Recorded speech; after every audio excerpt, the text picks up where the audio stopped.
লেখকের কথামালা ১৩৯৬ হিজরির রবিউল আউয়াল মাসে রাবিতাতুল আলামিন ইসলামীর ব্যবস্থাপনায় পাকিস্তানে একটি সিরাত সম্মেলন অনুষ্ঠিত হয়।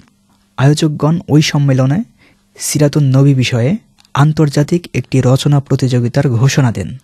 সেখানে বলা হয়, যে কোনো ভাষার মানুষ এই প্রতিযোগিতায় অংশ নিতে পারবে।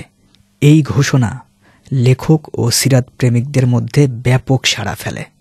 আমার কাছেও এটি বেশ প্রশংসনীয় উদ্যোগ বলে মনে হয়, কারণ এ ধরনের আয়োজন দেশি বিদেশি লেখকদের মাঝে চিন্তার সেতুবন্ধন তৈরি করে দেয়।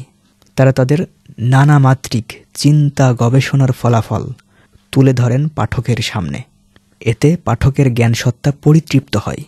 আর প্রতিযোগিতার বিষয় যদি হয় সিরাতুন নবী, তাহলে তো কথাই নেই, কারণ সূক্ষ্মভাবে বিবেচনা করলে দেখা যায় সিরাতুন নবী হচ্ছে মুসলিম সভ্যতার মূল ভিত্তি। এর ওপরই দাঁড়িয়ে আছে ইসলামের সমাজ ব্যবস্থা। এ আমার পরম সৌভাগ্য, আমি এই প্রতিযোগিতায় অংশ নিতে পেরেছি। তবে লিখতে গিয়ে বারবার মনে হয়েছে, সৈয়দুল মুরসালিন ও খাতামান নবিয়্যিনের জীবনী লেখার যোগ্যতা আমার নেই।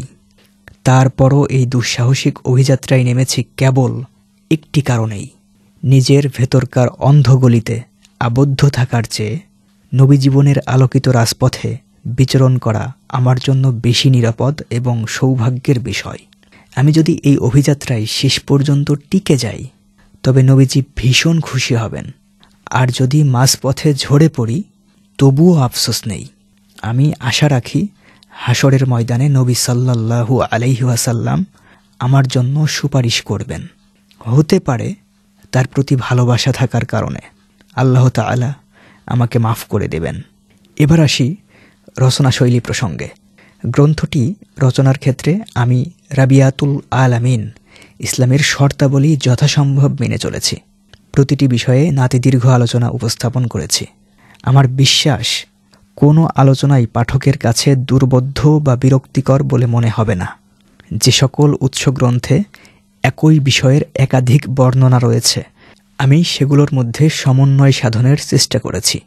যেখানে সম্ভব হয়নি, সেখানে নিজে চিন্তা গবেষণা করে মত দিয়েছি। তবে দলিল পর্যালোচনায় যায়নি, কারণ এতে কেবল বইয়ের কলেবরই বৃদ্ধি পাবে।